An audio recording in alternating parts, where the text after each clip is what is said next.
Hello aspirants, welcome to the official YouTube channel of Jogta academy. मैं हरजिंदर सिंह आज आपके सामने लेके आया हूँ हिमाचल प्रदेश एडमिनिस्ट्रेटिव सर्विसेज का जो अभी एग्ज़ाम हुआ था उसका जो साइंस सेक्शन है उसकी हम यहाँ पे एनालिसिस करेंगे। तो यहाँ पे देखिए हमारा आज की वीडियो स्टार्ट करने से पहले मैं आपको बता दूं कि हमारा यहाँ पे चंडीगढ़ और शिमला की ब्रांच में 10 अक्टूबर से एक बैच स्टार्ट होने जा रहा है। आप चंडीगढ़ और शिमला ब्रांच में दिए हुए कॉन्टैक्ट नंबर पे कॉन्टैक्ट कर सकते हैं। तो चलिए आज हम यहाँ पे स्टार्ट करते हैं फर्स्ट क्वेश्चन।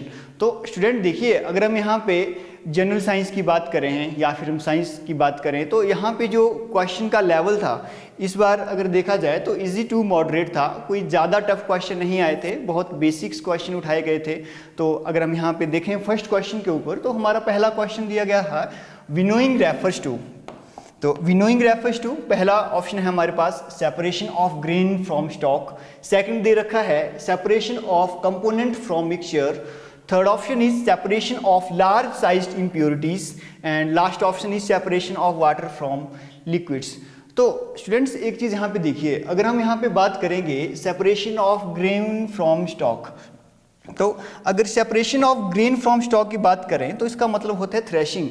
ठीक है, ये हमारे पास ऑप्शन क्या रहेगा, रॉन्ग रहेगा, इसको बोला जाता है थ्रेशिंग। अगर हम जनरली बात करें separation of component from mixture, मतलब जब हम ग्रेन की बात करते हैं, ठीक है, वहाँ से मिक्सचर में से हम क्या करेंगे, छोटे बड़े कंपोनेंट्स को वहाँ से हटाते हैं, सेपरेट करते हैं, तो उसी को ही क्या बोला जाता है, उसी को ही विनोइंग बोला जाता है। अगर हम यहाँ पे बात करें थर्ड ऑप्शन की separation of large size impurities, तो जो लार्ज साइज इम्प्योरिटी को जब हम अलग करते हैं तो उसको हम बोलते हैं सीविंग। ठीक है, जो छननी से जब आप छानते हो किसी चीज़ को, ठीक है, तो उस चीज़ को हम क्या बोलते हैं, सीविंग बोलते हैं। अगर हम लास्ट ऑप्शन की बात करते हैं यहाँ पे तो separation of water vapour from liquids, तो जब भी आप वाटर वेपर को लिक्विड से सेपरेट करते हैं तो वो वहाँ पे देखने को मिलती है चीज़ें जहाँ पे हर एक लिक्विड का अपना बॉइलिंग पॉइंट होता है, अलग अलग बॉइलिंग पॉइंट रहता है। तो उस केस में जो प्रोसेसेस होती हैं वो जैसे कि डिस्टिलेशन होगी, उस तरह की प्रोसेसेस यहाँ पे यूज़ की जाती है। तो इसी हिसाब से जो हमारा राइट आंसर रहने वाला है ये है ऑप्शन बी। आप यहाँ पे भी देख सकते हो डायग्राम में, ये डायरेक्ट एनसीईआरटी जो 6th क्लास का एनसीईआरटी है वहाँ से डायरेक्ट क्वेश्चन पूछा गया था। तो आप देख सकते हो this method of separating components of mixture is called winnowing. यहाँ पे आप देख सकते हो एक और यहाँ पे छान रही है, देखिए। और दूसरा हम यहाँ पे देखेंगे थ्रेशिंग में, तो थ्रेशिंग में क्या होगा, थ्रेशिंग में ग्रेन को सेपरेट किया जाता है कहाँ से, स्टॉक से। तो देखिए यहाँ पे एक फार्मर है वो ग्रेन को सेपरेट कर रहा है, तो इस प्रोसेस को क्या बोला गया है, थ्रेशिंग। और लास्ट में देखिए सीविंग। सीविंग में क्या होता है, जो बड़े बड़े कंपोनेंट्स होते हैं उसको अलग किया जाता है। और बाकी रही बात डिस्टिलेशन की, तो डिस्टिलेशन में लिक्विड्स को अलग किया जाता है वेपर्स की फॉर्म में किसी दूसरे लिक्विड से। तो इसी के साथ चलते हैं हम नेक्स्ट क्वेश्चन के ऊपर। तो ये अगेन अगला क्वेश्चन है, ये फिजिक्स सेक्शन से लिया गया है, बहुत ही इजी क्वेश्चन है। तो यहाँ पे आप देखोगे ना तो स्टेटमेंट्स दे रखी हैं दो। पहला बोला है force has magnitude as well as direction, और दूसरी बात हो रही है sliding friction is smaller than static friction. तो यहाँ पे स्टूडेंट एक बात है, जैसे हमने मैग्नीट्यूड और डायरेक्शन की बात की, तो यहाँ से पहले ना आपको फिजिकल क्वांटिटी के बारे में पता होना चाहिए कि अगर हम फिजिकल क्वांटिटी की बात करें, उसका कुछ मैग्नीट्यूड की बात करें, मैग्नीट्यूड मतलब कोई पर्टिकुलर उसकी वैल्यू, न्यूमेरिकल वैल्यू। जैसे मैं एग्जांपल देता हूँ मास, जैसे मैं 10 kg मास की बात की तो उसका एक क्या है, उसका एक मैग्नीट्यूड है, उसका एक पर्टिकुलर वैल्यू है। बट आप ऐसा तो नहीं बोलते कि मुझे 10 kg शुगर दे दीजिए नॉर्थ डायरेक्शन में या साउथ डायरेक्शन में, ये चीज़ तो नहीं बोलते। पर अगर हम यहाँ पे फोर्स की बात करें ना, तो फोर्स जब आप लगाते हो पर्टिकुलर न्यूटन की तो उसका कुछ वैल्यू होती है। जैसे मैं बोल रहा हूँ कि 10 न्यूटन की फोर्स लगाई आपने, तो उसकी पर्टिकुलर एक डायरेक्शन होगी और उसका एक मैग्नीट्यूड भी होगा। तो जो फिजिकल क्वांटिटीज होती है ना, अगर हम डायरेक्शन और मैग्नीट्यूड की बात करें तो दो तरह की होती हैं। एक क्वांटिटीज हमारे पास आती हैं स्केलर्स और दूसरी क्वांटिटीज आती हैं दैट इज वेक्टर। तो जो स्केलर क्वांटिटीज हैं उनका सिर्फ मैग्नीट्यूड ही होता है। जैसे कि हम बात करें मास, हमने बात की डिस्टेंस, हमने बात की टाइम, ठीक है, तो उनका सिर्फ मैग्नीट्यूड होगा, उसकी हम डायरेक्शन स्पेसिफाई नहीं करते। बट यदि हम वेक्टर क्वांटिटी की बात करें तो उनका मैग्नीट्यूड होने के साथ साथ उनकी डायरेक्शन को भी स्पेसिफाई किया जाता है। जैसे हमने यहाँ पे फोर्स की बात की, तो force is a vector quantity. अगर फोर्स वेक्टर क्वांटिटी है तो जैसे मैंने अभी आपको बोला था कि 10 न्यूटन आप फोर्स लगा रहे हो, अगर फोर्स लगा रहे हो तो उसकी कोई ना कोई तो डायरेक्शन होगी। आप फोर्स अप्लाई कर सकते हो नॉर्थ डायरेक्शन डायरेक्शन में, साउथ डायरेक्शन में या किसी भी डायरेक्शन में फोर्स अप्लाई कर रहे हो तो उसका मतलब कुछ ना कुछ उसकी वैल्यू है, कुछ वैल्यू है तो उसका मतलब उसका मैग्नीट्यूड है। अगर वो किसी डायरेक्शन में अप्लाई हो रही है तो उसका मतलब किसी डायरेक्शन में लग रही है, तो force has magnitude as well as direction, it is correct. तो पहली जो स्टेटमेंट है वो क्या रहने वाली है, करेक्ट रहने वाली है। आगे हमारे पास क्या दे रखा है, आगे जो स्टेटमेंट है it is sliding friction is smaller than static friction.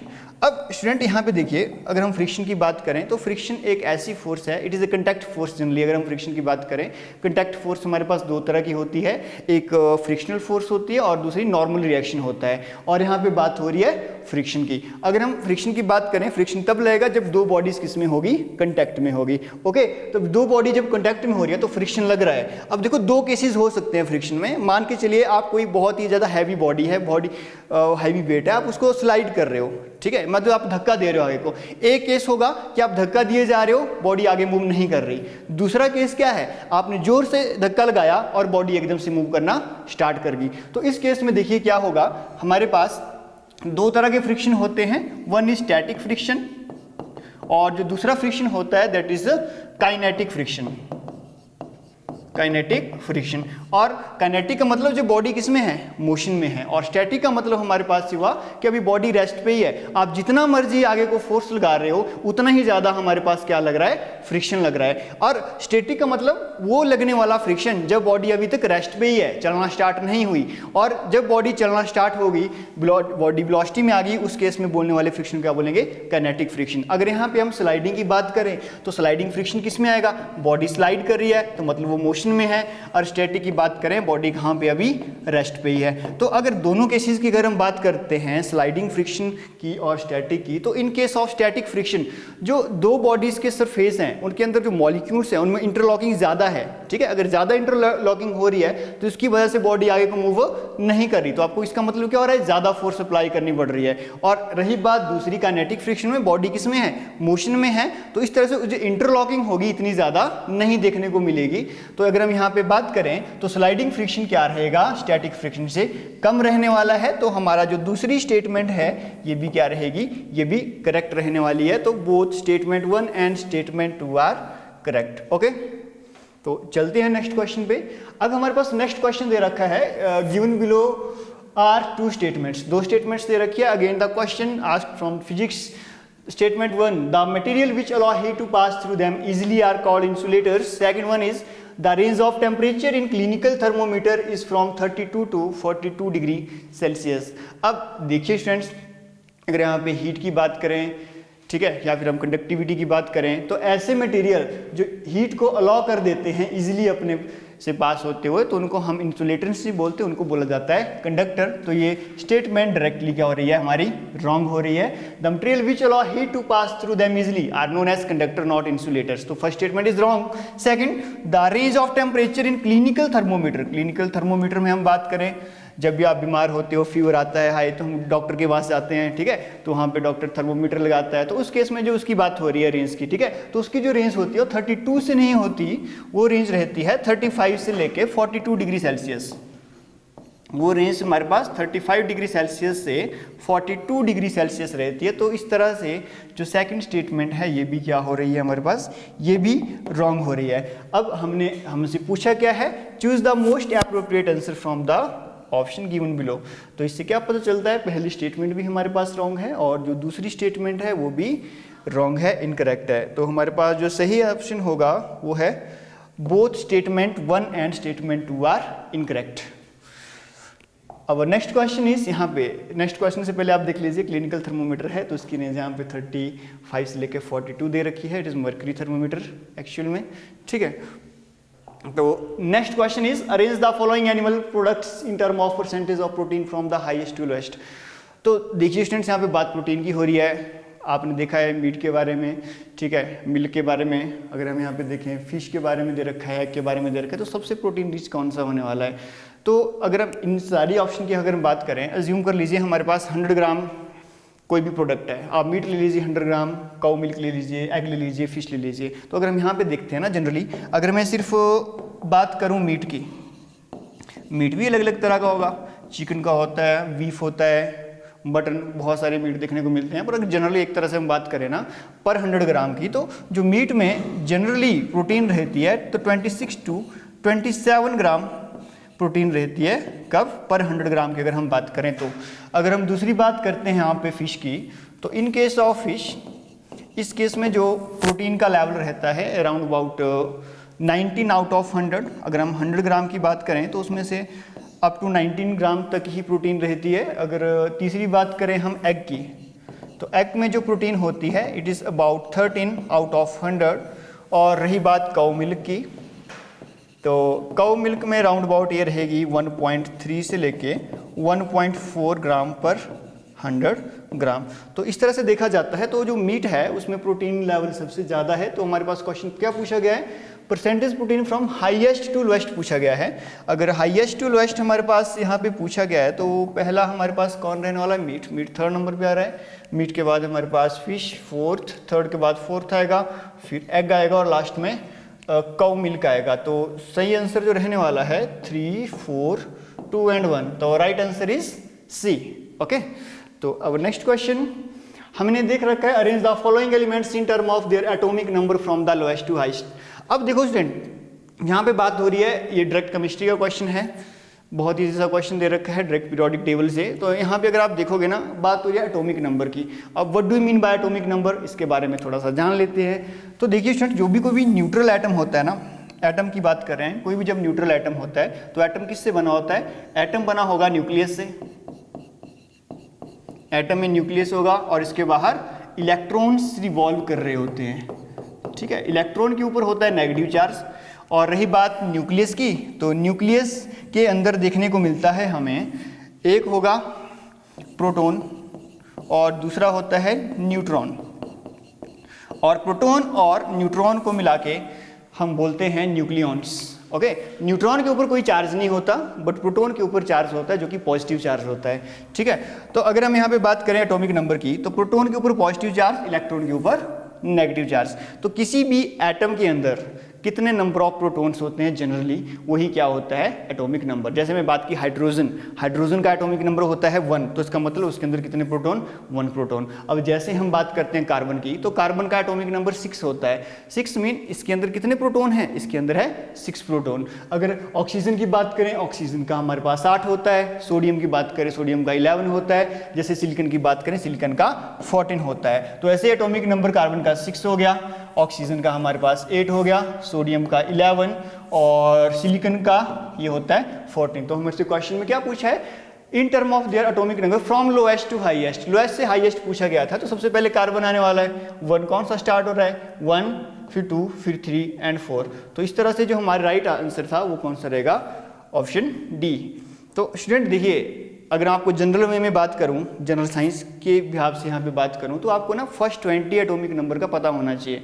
चाहे नॉर्मल स्टूडेंट है, किसी बैकग्राउंड से वो लाइक कर रहा है, तो आपको एटॉमिक नंबर पता होना चाहिए। हमारे पास पीरियोडिक टेबल है। पीरियोडिक टेबल में जनरली क्या दिया होता है? जितने भी एलिमेंट्स हैं नेचुरली एकरिंग हो गए या फिर आर्टिफिशियली बने हुए हैं, वो सारे के सारे एलिमेंट इस पीरियोडिक टेबल में दिए होते हैं। और इस पीरियोडिक टेबल में जो एलिमेंट दिए होंगे वो पीरियोडिक नंबर के हिसाब से दिए होते हैं, ठीक है। तो जो पहला हमारे पास आता है वो होता है हाइड्रोजन, दूसरे पे हमारे पास हीलियम, फिर lithium, beryllium, boron, carbon, nitrogen, oxygen, fluorine, neon, sodium, magnesium, aluminium, silicon, phosphorus, इस तरह से सल्फर, क्लोरीन, आर्गन, ठीक है। अगर आपको थोड़ा सा एक ट्रिक बताता हूँ फर्स्ट 20 को याद करने का। वैसे तो फर्स्ट 15 to 20 आपको याद होने चाहिए। जनरली हम फर्स्ट 15 की बात करते हैं क्योंकि नॉर्मली अक्सर पूछे जाते हैं पेपरों में। सिलिकॉन की बात करते हैं, सिलिकॉन हमारा यूज़ होता है सेमीकंडक्टर्स बनाने में, ठीक है। ऑक्सीजन आपको पता है मोस्ट अबंडेंट गैस देखने को मिलती है यहाँ पे, ठीक है, नाइट्रोजन के बाद हमारे एटमॉस्फेयर में। तो इस तरह से देखिए याद कैसे करना है। पहले 10 की बात करते हैं। जैसे हमारे पास है hydrogen, helium, lithium, beryllium, boron, carbon, nitrogen, oxygen, fluorine and neon. तो इसका छोटा सा ट्रिक बताता हूँ, कैसे याद करोगे। Hey hi listen BBC news of night, ठीक है ना, BBC news of Friday night, ऐसे आप याद रख सकते हो इसको। तो कैसे याद रखा है हमने आपको बोला हाय से हाइड्रोजन, हाय हे, ठीक है, लिसन, आगे हमारे पास बना बेरिलियम, बोरोन और कार्बन, क्या बन गया यहाँ से हमने BBC बना दिया। आगे हम देखेंगे nitrogen, oxygen, fluorine and neon. तो क्या हमारे पास ट्रिक बना, hi hey listen BBC news of Friday night. तो पहले 10 हमारे पास एकदम से क्रैक हो गए। तो इस तरह से याद रखना है। अगर हम आगे देखें तो हमारे पास क्या दे रखा है, सोडियम दे रखा है, Mg दे रखा है, एल्यूमिनियम, सिलिकॉन, फॉस्फोरस, इस तरह से भी हमारे पास आगे दे रखे हैं। तो यहाँ पे आप कैसे याद रखोगे, देखो आप बोलोगे नाम की मैगी, एन से नाम की मैगी, आलू सी पतली, ऐसे याद रख लो अपने याद करने के लिए, नाम सी मैगी आलू सी पतली, इस तरह से याद रह जाएगा आपको। एन से सोडियम हो गया, Mg से मैगी, ए से आलू, सी से सिलिकॉन, पी से फॉस्फोरस। आगे हम बात करेंगे सल्फर, क्लोरीन, आर्गन और पोटाशियम और कैल्शियम की। तो कैसे याद रखोगे, एस से सन्नी, सन्नी की कॉल आ रही है कल से, ठीक है, सन्नी की कॉल आ रही है कल से, याद रख सकते हो इसको।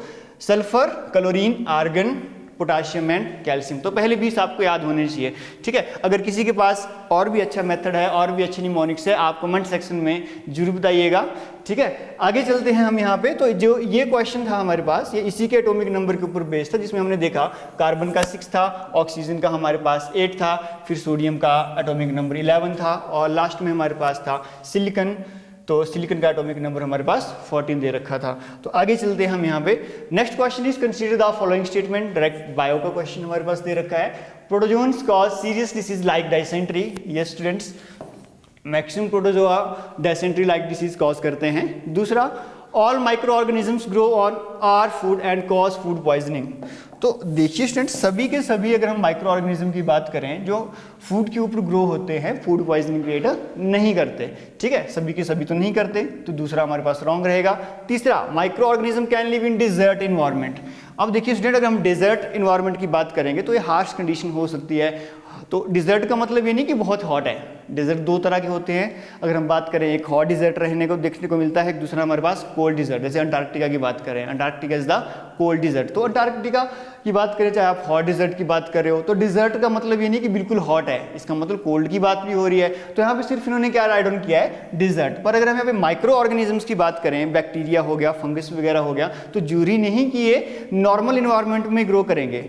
ये ज़्यादा हॉट टेम्परेचर है, वहाँ पे भी कुछ सर्वाइव कर जाते हैं। और रही बात ठंड की, तो वहाँ पे भी सर्वाइव करते हैं। आपने सुना होगा, जहाँ पे भी ग्लेशियर्स की मेल्टिंग हो रही है, तो नीचे से कुछ ऐसे बैक्टीरिया देखने को मिल रहे हैं बहुत ही मिलियंस ईयर एगो पुराने, ठीक है, तो ये सर्वाइव कर रहे हैं, ठीक है, इसमें कोई बड़ी बात नहीं है। तो जो थर्ड ऑप्शन है वो क्या है, micro organism can live in desert environment. Yes, this is also right. Last वाले की बात करते हैं, all micro organism are useful for commercial production of medicine and alcohol.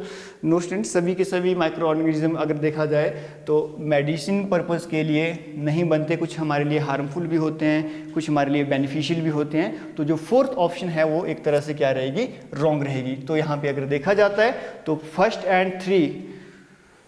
And third is the right answer. Okay, next one is match the following. Again biology section से question था, बहुत easy question था।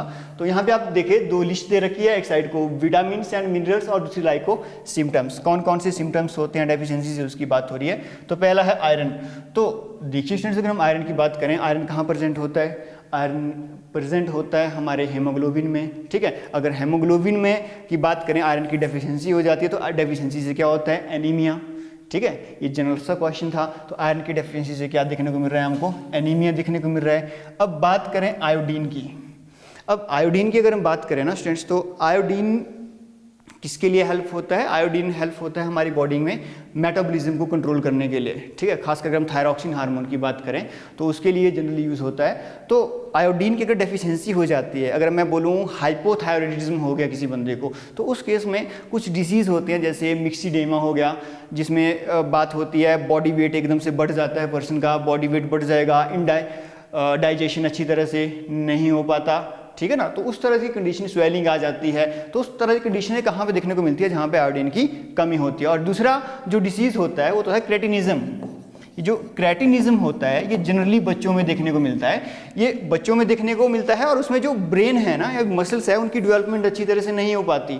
मतलब हम बोल सकते हैं एक तरह से बच्चों में एबनॉर्मल ब्रेन बन रहा है, ठीक है। दूसरी बात, अगर एबनॉर्मल ब्रेन रहा है तो इससे क्या होगा, मेंटल डिसेबिलिटी आएगी बच्चों में। तो इससे पता चल रहा है कि जो आयोडीन है उसकी कमी से कौन सा हमारे पास सिम्टम देखने को मिल रहा है मेंटल डिसेबिलिटी इन चिल्ड्रन, ये क्रिटिनिज्म की वजह से जनरली देखने को मिलता है। बात करें हैं कैल्शियम की, कैल्शियम का आपको सभी को पता है, बहुत ही नॉर्मल क्वेश्चन पूछा गया था कि हमारी बोन्स की रिजिडिटी प्रोवाइड करने में हेल्प करता है। तो अगर हम यहाँ पे देखें टूथ डीके, कैल्शियम की कमी है तो टूथ डीके नॉर्मल है, ठीक है। नेक्स्ट वन आता है विटामिन B1। जैसे आप सभी को पता है विटामिन बी का नाम थायामीन भी होता है, ठीक है। अगर किसी पर्सन को थायामीन की कमी हो रही है तो इससे क्या होता है, पर्सन के हाथ पैर सुन्न हो जाते हैं। आपने नाम सुना होगा बेरी, ठीक है, ये डिसीज सुना होगा आपने बेरी, जो कि विटामिन B1 की कमी से होता है, आई मीन थायमीन, ठीक है। अगर कम हो जाए तो हाथ पैर सुन्न होने लग जाते हैं, पैरालिसिस अटैक आने लग जाते हैं बंदे को, वीकनेस हो जाती है, मसल्स अच्छी तरह से काम नहीं कर पाती किसी पर्सन की। तो वो कुछ सिम्टम्स होते हैं बेरी के, तो इन्होंने डायरेक्टली नहीं पूछा है, इन्होंने सिर्फ सिम्टम दे रखे हैं यहाँ पे। तो अगर हम यहाँ पे देखें तो विटामिन B1 का रहेगा वीक मसल्स। तो इसी हिसाब से जो हमारे पास राइट आंसर होने वाला है, फर्स्ट का होगा 3, फर्स्ट का हमारे पास है 2, बी का हमारे पास रहेगा 3, सी का हमारे पास 4 और डी का हमारे पास आएगा 1। तो our right answer is option A. Okay, got it. Next one is हमारे पास फिजिक्स का क्वेश्चन है, अगेन इजी क्वेश्चन। अगर किसी पर्सन को 1 या 2 आते हैं तो उससे भी वो यहाँ पे क्वेश्चन को इजीली सॉल्व कर सकता था। अगर हम वेट की बात करें ना स्टूडेंट्स, तो व्हाट इज वेट? जब भी हम वेट की बात करते हैं तो weight is generally a force. Weight क्या होता है? वेट होती है फोर्स। तो एक होता है मास, एक होता है weight. Mass is a fundamental quantity, mass is a fundamental quantity. आप कहीं पे भी चले जाइए, मास किसी बॉडी का सेम रहेगा। पर जब हम वेट की बात करते हैं ना, तो अगर हम अर्थ की बात करें, अर्थ की जो ग्रेविटी है, ठीक है, वो कितनी फोर्स से किसी भी ऑब्जेक्ट को अपनी साइड को अट्रैक्ट कर रही है, ठीक है। जैसे हम अभी कहीं खड़े हैं, हम मान के चलो हम पोल पे खड़े हैं, हम इक्वेटर पे खड़े हैं, तो हमारा वेट क्या होगा? अलग अलग होगा। क्यों? जो ग्रेविटेशनल फोर्स लग रही है अर्थ की वजह से, वहाँ दोनों जगह पे अलग अलग होगी, क्योंकि पोल्स पे ग्रेविटी ज़्यादा होती है, इक्वेटर पे ग्रेविटी कम होती है। तो अगर मैंने बोला वेट इज ए फोर्स, अगर वेट इज ए फोर्स तो फोर्स की यूनिट क्या होती है? फोर्स की यूनिट न्यूटन होती है। तो डायरेक्टली जो हमारे पास आंसर रहेगा वेट का, वो रहेगा यहाँ पे न्यूटन। अगर हम सेकेंडली बात करें वॉल्यूम की, तो वॉल्यूम इज जनरल क्वेश्चन पूछा गया था, जिसकी यूनिट क्यूबिक मीटर होती है। अगर देखा जाए टेम्परेचर की ऐसा यूनिट इज केल्विन। अगर हम प्रेशर की बात करें तो जो प्रेशर होता है it is equals to thrust per unit area, ठीक है। थ्रस्ट मतलब हमारे पास परपेंडिकुलर फोर्स, कितनी फोर्स कितने एरिया के ऊपर लग रही है, वो क्या होता है? प्रेशर होता है। अगर प्रेशर की बात करें तो प्रेशर से रिलेटेड एक लॉ है पास्कल्स लॉ। ओके, तो पास्कल्स ने लॉ दिया था, तो सिंपल हम क्या बोल सकते हैं प्रेशर की यूनिट को? प्रेशर की यूनिट एक तो हमारे पास क्या बन जाएगी? एक यूनिट हमारे पास यहाँ बन जाएगी थ्रस्ट मतलब फोर्स, फोर्स की यूनिट हमारे पास न्यूटन होती है, और एरिया की यूनिट होती है मीटर स्क्वायर। तो ये जो न्यूटन पर मीटर स्क्वायर है, इसकी वैल्यू होती है 1 पास्कल के बराबर, ठीक है ना। तो pressure is related to the pascal. तो ये हमारे पास राइट आंसर है। तो यहाँ पे देखें तो ए ऑप्शन का हमारे फर्स्ट का हमारे पास आएगा सेकंड, फर्स्ट का हमारे पास सेकंड है। बी का देखा जाए तो बी का हमारे पास आ जाएगा 1, ठीक है। अगर हम टेम्परेचर की बात करें, सी का हमारे पास आ जाएगा 4th और डी का आ जाएगा हमारे पास 3rd। तो here option B is the right answer. तो स्टूडेंट्स, ये तो हमारा जनरल साइंस का क्वेश्चन थे, पार्ट थे। तो हमें यहाँ पे पता चला कि किस तरह के क्वेश्चन पूछे गए थे। तो हमने यहाँ पे देखा, क्या एनालिसिस किया कि जो डिसीज़ हो गया या फिर यूनिट्स से ज़्यादा क्वेश्चन बन रहे हैं हमारे पास। अगर हम यहाँ बात करें केमिस्ट्री की, तो वहाँ पे पीरियोडिक टेबल एलिमेंट से रिलेटेड हमको क्वेश्चन देखने को मिलेंगे, या फिर मेथड ऑफ सेपरेशन से क्वेश्चन देखने को मिले थे, और माइक्रो ऑर्गेनिज्म बैक्टीरिया फंगस से रिलेटेड प्रोटोजोआ, वहाँ से हमको क्वेश्चन देखने को मिले थे। तो आगे आपके सामने हम यहाँ पे बता दें कि हमारा एक ऑसम 2023 करके एक सीरीज स्टार्ट होने जा रही है। तो अगर यहाँ पे देखा जाए तो ये ऑनलाइन और ऑफलाइन मोड दोनों में रहेगी। ये जो स्टार्ट होने जा रही है 9 अक्टूबर से 30 नवंबर तक रहेगी, जो कि जिसकी ड्यूरेशन आपके पास 45 डेज की होगी। क्लासेस की अगर हम बात करें तो क्लासेस ऑनलाइन ऑफलाइन मोड्स दोनों में रहेगी, Monday to Saturday, total 180 hours. तो देखिए स्टूडेंट, इसका मेन एडवांटेज क्या रहेगी? जिन स्टूडेंट्स का प्री क्वालिफाई हो गया है, अच्छे मार्क्स हैं, उनके लिए कॉन्ग्रेचुलेशंस। और रही बात जिनका प्रिपरेशन अच्छी नहीं थी, तो डीमोटिवेट होने की आपको जरूरत नहीं है। फिर से एक अलग जुनून से अपनी तैयारी स्टार्ट कीजिए। जोग्टा अकेडमी आपके साथ हमेशा बन के रही है, जैसे पहले खड़ी थी। तो अगर मैं आपको यहाँ पे एक चीज़ बताऊँ, जो इफेक्टिव आंसर राइटिंग है, तो जो हमारा ऑसम प्रोग्राम है, इसका मेन बेनिफिट क्या रहने वाला है? पहली बात तो जो एक्सपेक्टेड क्वेश्चन आपको देखने को मिलते हैं पेपरों में, उस तरह की आपको आंसर राइटिंग कराई जाएगी। दूसरी बात, हमारे पास जो करंट टॉपिक्स रह रहे हैं या फिर इम्पोर्टेंट नोट्स होते हैं, थीम से रिलेटेड जो भी हमारे पास टॉपिक हैं उनके बारे में आपको हर एक चीज़ कराई जाएगी नोट्स में। दूसरी बात, जो आपके मेंस के सब्जेक्ट हैं उसमें आपकी पर्टिकुलर मास्टरी कराई जाएगी। ठीक है, होप आपके लिए ये जो वीडियो है बेनिफिशियल रही होगी। इसी के साथ थैंक यू सो मच।